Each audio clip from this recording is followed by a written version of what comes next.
अदील, मुझे बताइएगा, आप अपने गुफ्तगू, इलेक्शंस होते हैं, कोई पार्टी जीतती है, कोई हारती है, लेकिन इस बार जो नून लीग को हार फेस करनी पड़ी है, उनका एग्रेशन थोड़ा डिफरेंट था। क्या कोई कंफ्यूजन है उनके दरमियान में? देखें, इलेक्शन तो जाहिर है हर 5 साल बाद होते हैं और जो धांधली का शोर है वो भी मचता है, लेकिन इस मर्तबा जो चीज डिफरेंट नजर आ रही है ना, और उसकी जो वजह नजर आ रही है वो ये है कि मुस्लिम लीग नून और पीपल्स पार्टी ने बारियां बांटी हुई थी। तो चाहे कोई भी इलेक्शन हो रहे हो, इन्होंने कहा जी चलो अगली मर्तबा हमें। ये जो तीसरी कुव्वत आई है पाकिस्तान तहरीक इंसाफ की सूरत में, इसने बड़ी अनसर्टेनिटी पैदा कर दी है। हम तो ये भी बातें होने लग पड़ी हैं कि जो 2023 के इलेक्शन में क्या होगा।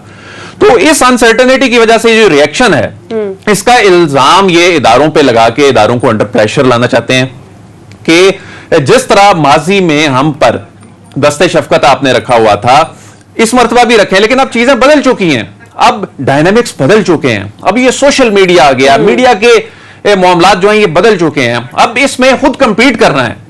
पाकिस्तान तहरीक इंसाफ जो है उसने जो आजाद कश्मीर के इलेक्शन में, अब ये जो वोटों वाला जो मामला, ये जी कह रहे हैं जी उन्होंने 6 लाख वोट हासिल किए हैं और हमने 5 लाख वोट हासिल किए हैं, हमारी 6 नशिस्तें हैं, इनकी 25 नशिस्तें हैं। अब देखें ये किस तरह अवाम को जो है इसमें बेवकूफ बनाने की कोशिश की जा रही है। 2013 के इलेक्शन आपको याद होंगे, 2013 के इलेक्शन में पाकिस्तान तहरीक इंसाफ जो है ये तीसरे नंबर की जमात थी। सीटों की बात करें 28 नशिस्तें थी, और उस वक्त उनके जो वोट थे वो दूसरे नंबर की जो जमात थी पाकिस्तान पीपल्स पार्टी, जिनके पास कोई 32 से ज्यादा नशिस्तें थी, उनसे ज्यादा वोट इनके थे। उस वक्त जो पाकिस्तान, अगर हम तहरीक इंसाफ की बात करें तो 7.7 मिलियन वोट थे और इनके पास 28 नशिस्तें थी, और पाकिस्तान पीपल्स पार्टी के पास 6.9 मिलियन थे और इनके पास 32 नशिस्तें थी। अब ये कह रहे हैं, अच्छा अब यहां पर देख लें, अब ये कह रहे हैं कि इसमें जी पाकिस्तान पीपल्स पार्टी के वोट जो हैं वो कम हैं, उनके पास नशिस्तें ज्यादा। ये देखें, ये कोई हल्का बड़ा होता है, कहीं पे ज्यादा वोट पड़ते हैं। जिस तरह ये तो अमेरिका में भी एक दफा डिबेट शुरू हुई थी जब ट्रंप का जो इलेक्शन था, हिलरी के साथ मुकाबला था, वो जो पॉपुलर वोट वाला मामला है, जाहिर है आपके मुल्क का सिस्टम है, आपने उस हल्के से चाहे 1 वोट से जीते, चाहे 1 लाख वोट ज्यादा से जीतें, नशिस्त तो आपकी एक ही है। ये उसकी इंटरप्रिटेशन गलत अंदाज में करके ये तासुर दे रहे हैं, देखें जी हमने वोट भी इतने ले लिए, नशिस्तें हमारी 6 आई। भाई जो इलेक्टोरल सिस्टम है, जो एक इलेक्टोरल कॉलेज है, जो कॉन्स्टिट्यूएंसीज बनाई गई हैं, जो हल्का बंदियां हुई हैं, उसमें से आपने इलेक्शन जीतना है ना। फिर दूसरा मामला क्या किया गया कि जी प्री पोल रिगिंग की गई है जी, हमारे जी लोगों को तोड़ा गया, तोड़ने की कोशिश की गई है। अगर इसको दुरुस्त मान भी लिया जाए तो आप खुद क्या करते आए हैं, माजी में यही काम करते आए हैं। लोगों को नहीं मालूम कि ये छांगा मांगा की जो सियासत है वो क्या है, इसका क्या मतलब है।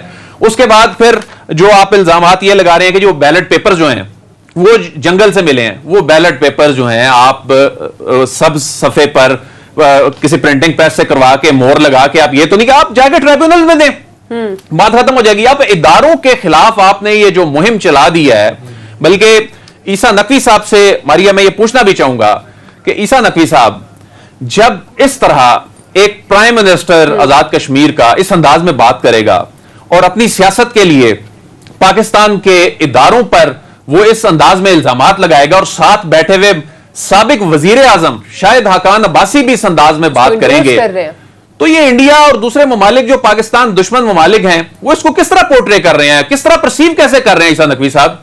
देखिए, इस मामले में ना बड़ा एक मुनज़्ज़म तरीके से डिस्क्रेडिट किया जा रहा है, इस पूरे प्रोसेस को, इस सिस्टम को, निज़ाम को डिस्क्रेडिट किया जा रहा है, और उसमें बेसिकली एक अटेंशन सीकिंग तवज्जो जो है उसके तलबगार नजर आती हैं। और उसमें खास तौर पर सिर्फ मुस्लिम लीग नवाज नहीं, पाकिस्तान में जो सियासी जमातें हैं उनका ये वतीरा बन गया है। उन्होंने इतना पोलराइज कर दिया इस सारे मामले को कि कोई भी शख्स अगर वो इलेक्शन नहीं जीतता तो उसका मतलब यही है, उसका नतीजा यही निकालना है कि धांधली हुई है। और इसके नतीजे में आपने देखा कभी एक बच्चे की जिस तरीके से फितरत होती है, जो खुद अपना खाना पीना खुद नहीं कर सकता, जब उसको भूख लगती है वो माँ से खाना मांगने के लिए रोने लग जाता है। तो ये जो रोना धोना है, ये बेसिकली इस निज़ाम से जो है वो अपने लिए तवज्जो मांगी जा रही है कि हमें हमारा शेयर दिया जाए, हमें हमारा हिस्सा दिया जाए। और बेसिकली एक खास तौर पर यह अटेम्प्ट नजर आती है 20 सितंबर 2020 से ऑनवर्ड। आप देख लें, मुस्लिम लीग नवाज और अपोजिशन जमातें वो डेस्परेटली ये चाह रही हैं कि इतना शोर मचाया जाए कि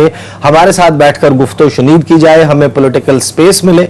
अब जाहिर है कि ये तो हुकूमत ने और हुकूमती इदारों ने जो है ये फैसला करना है कि वो किस हद तक अपोजिशन को अकोमोडेट करने के लिए तैयार है। अलबत्ता पार्लियामेंट जो है वो एक फोरम है। जहां तक धांधली की बात है, देखें जो 2021 के इंतखाबात हैं वो गुज़श्ता इंतखाबात से 19-20 का फर्क होगा, इससे ज्यादा फर्क नहीं होगा इन इंतखाबात में और गुज़श्ता इंतखाबात में। अगर ये इंतखाबात मान लिया जाए इस बयानिए को कि बिल्कुल इसमें धांधली हुई है और एक सिलेक्टेड हुकूमत वहां पर बन गई है, अवाम का वोट जो है वो मैटर नहीं करता था, तो फिर इसका मतलब यह है कि गुज़श्ता हुकूमत भी ऐसे बनी थी और उससे गुज़श्ता हुकूमत भी ऐसे ही बनी थी। और माय लास्ट पॉइंट, ठीक है जी साहब कंटिन्यू करें। माय लास्ट पॉइंट कि अगर ये जो देखें, अगर लास्ट हुकूमत जो है वो ऐसे बनी थी, फिर इसका मतलब यह है कि मौजूदा हुकूमत ऐसे बनी है तो फिर लास्ट हुकूमत भी ऐसे बनी थी। आप जी सिद्दीक अदील, मुझे बताइएगा, आप अपने गुफ्तगू, इलेक्शंस होते हैं, कोई पार्टी जीतती है कोई हारती है, लेकिन इस बार जो नून लीग को हार फेस करनी पड़ी है, उनका एग्रेशन थोड़ा डिफरेंट था। क्या कोई कंफ्यूजन है उनके दरमियान में?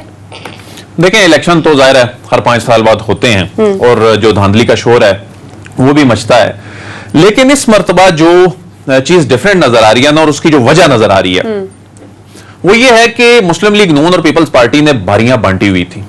तो चाहे कोई भी इलेक्शन हो रहे हो, इन्होंने कहा जी चलो अगली मर्तबा हमें। ये जो तीसरी कुव्वत आई है पाकिस्तान तहरीक इंसाफ की सूरत में, इसने बड़ी अनसर्टेनिटी पैदा कर दी है। अब तो ये भी बातें होने लग पड़ी हैं कि जो 2023 के इलेक्शन में क्या होगा। तो इस अनसर्टेनिटी की वजह से जो रिएक्शन है, इसका इल्जाम ये इदारों पे लगा के इदारों को अंडर प्रेशर लाना चाहते हैं कि जिस तरह माजी में हम पर दस्ते शफकत आपने रखा हुआ था, इस मर्तबा भी रखे, लेकिन अब चीजें बदल चुकी हैं, अब डायनामिक्स बदल चुके हैं, अब ये सोशल मीडिया आ गया, मीडिया के मामलात जो हैं ये बदल चुके हैं। अब इसमें खुद कंपीट करना है।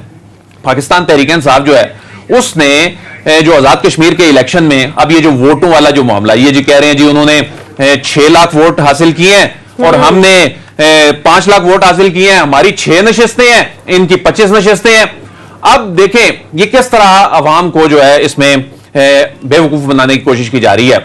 2013 के इलेक्शन आपको याद होंगे, 2013 के इलेक्शन में पाकिस्तान तहरीक इंसाफ जो है ये तीसरे नंबर की जमात थी। सीटों की बात करें 28 नशिस्तें थी, और उस वक्त उनके जो वोट थे वो दूसरे नंबर की जो जमात थी पाकिस्तान पीपल्स पार्टी, जिनके पास कोई 32 से ज्यादा नशिस्तें थी, उनसे ज्यादा वोट इनके थे।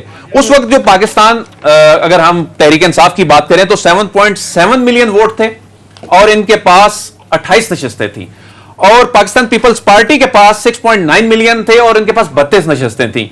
अब ये कह रहे हैं, अच्छा अब यहां पर देख लें, अब ये कह रहे हैं कि इसमें जी पाकिस्तान पीपल्स पार्टी के वोट जो हैं वो कम हैं, उनके पास नशिस्तें ज्यादा। ये देखें, ये कोई हल्का बड़ा होता है, कहीं पे ज्यादा वोट पड़ते हैं। जिस तरह ये तो अमेरिका में भी एक दफा डिबेट शुरू हुई थी जब ट्रंप का जो इलेक्शन था, हिलरी के साथ मुकाबला था, वो जो पॉपुलर वोट वाला मामला है, जाहिर है आपके मुल्क का सिस्टम है, आपने उस हल्के से चाहे 1 वोट से जीते, चाहे 1 लाख वोट ज्यादा से जीते, नशिस्त तो आपकी एक ही है। ये उसकी इंटरप्रिटेशन गलत अंदाज में करके ये तासुर दे रहे हैं, देखें जी हमने वोट भी इतने ले लिए, नशिस्तें हमारी 6 आई। भाई जो इलेक्टोरल सिस्टम है, जो एक इलेक्टोरल कॉलेज है, जो कॉन्स्टिट्यूएंसीज बनाई गई हैं, जो हल्का बंदियां हुई हैं, उसमें से आपने इलेक्शन जीतना है ना। फिर दूसरा मामला क्या किया गया कि जी प्री पोल रिगिंग की गई है जी, हमारे जी लोगों को तोड़ा गया, तोड़ने की कोशिश की गई है। अगर इसको दुरुस्त मान भी लिया जाए तो आप खुद क्या करते आए हैं, माजी में यही काम करते आए हैं। लोगों को नहीं मालूम कि ये छांगा मांगा की जो सियासत है वो क्या है, इसका क्या मतलब है। उसके बाद फिर जो आप इल्जामात ये लगा रहे हैं कि जो बैलेट पेपर जो हैं वो जंगल से मिले हैं, वो बैलेट पेपर जो हैं आप सब सफे पर किसी प्रिंटिंग प्रेस से करवा के मोहर लगा के, आप ये तो नहीं कि आप जाके ट्रिब्यूनल में दें, बात खत्म हो जाएगी। आप इदारों के खिलाफ आपने ये जो मुहिम चला दी है, बल्कि ईसा नकवी साहब से मारिया मैं ये पूछना भी चाहूंगा कि ईसा नकवी साहब जब इस तरह एक प्राइम मिनिस्टर आजाद कश्मीर का इस अंदाज में बात करेगा और अपनी सियासत के लिए पाकिस्तान के इदारों पर वो इस अंदाज में इल्जामात लगाएगा, और साथ बैठे हुए साबिक वजीर आजम शाहिद हाकान अब्बासी भी इस अंदाज में बात करेंगे, तो ये इंडिया और दूसरे ममालिक जो पाकिस्तान दुश्मन ममालिक हैं वो इसको किस तरह पोर्ट्रे कर रहे हैं, किस तरह परसीव कैसे कर रहे हैं ईसा नकवी साहब? देखिए इस मामले में ना बड़ा एक मुनज़्ज़म तरीके से डिस्क्रेडिट किया जा रहा है, इस पूरे प्रोसेस को, इस सिस्टम को, निज़ाम को डिस्क्रेडिट किया जा रहा है, और उसमें बेसिकली एक अटेंशन सीकिंग तवज्जो जो है उसके तलबगार नजर आती हैं, और उसमें खास तौर पर सिर्फ मुस्लिम लीग नवाज नहीं, पाकिस्तान में जो सियासी जमातें हैं उनका ये वतीरा बन गया है। उन्होंने इतना पोलराइज कर दिया इस सारे मामले को कि कोई भी शख्स अगर वो इलेक्शन नहीं जीतता तो उसका मतलब यही है, उसका नतीजा यही निकालना है कि धांधली हुई है। और इसके नतीजे में आपने देखा कभी एक बच्चे की जिस तरीके से फितरत होती है, जो खुद अपना खाना पीना खुद नहीं कर सकता, जब उसको भूख लगती है वो माँ से खाना मांगने के लिए रोने लग जाता है। तो ये जो रोना धोना है, ये बेसिकली इस निजाम से जो है वो अपने लिए तवज्जो मांगी जा रही है कि हमें हमारा शेयर दिया जाए, हमें हमारा हिस्सा दिया जाए। और बेसिकली एक खास तौर पर ये अटेम्प्ट नजर आती है 20 सितंबर 2020 से ऑनवर्ड। आप देख लें मुस्लिम लीग नवाज और अपोजिशन जमातें वो डेस्परेटली ये चाह रही हैं कि इतना शोर मचाया जाए कि हमारे साथ बैठकर गुफ्तो शनीद की जाए, हमें पॉलिटिकल स्पेस मिले। अब जाहिर है कि ये तो हुकूमत ने और हुकूमती इदारों ने जो है ये फैसला करना है कि वो किस हद तक अपोजिशन को अकोमोडेट करने के लिए तैयार है। अलबत्ता पार्लियामेंट जो है वो एक फोरम है। जहां तक धांधली की बात है, देखें जो 2021 के इंतखाबात हैं वो गुज़श्ता इंतखाबात से 19-20 का फर्क होगा, इससे ज्यादा फर्क नहीं होगा इन इंतखाबात में और गुज़श्ता इंतखाबात में। अगर ये इंतखाबात मान लिया जाए इस बयानिए को कि बिल्कुल इसमें धांधली हुई है और एक सिलेक्टेड हुकूमत वहां पर बन गई है, अवाम का वोट जो है वो मैटर नहीं करता था, तो फिर इसका मतलब यह है कि गुज़श्ता हुकूमत भी ऐसे बनी थी और उससे गुज़श्ता हुकूमत भी ऐसे ही बनी थी। और माय लास्ट पॉइंट, ठीक है जी साहब कंटिन्यू करें। माय लास्ट पॉइंट कि अगर ये जो देखें, अगर लास्ट हुकूमत जो है वो ऐसे बनी थी, फिर इसका मतलब यह है कि मौजूदा हुकूमत ऐसे बनी है तो फिर लास्ट हुकूमत भी ऐसे बनी थी। आप जी सिद्दीक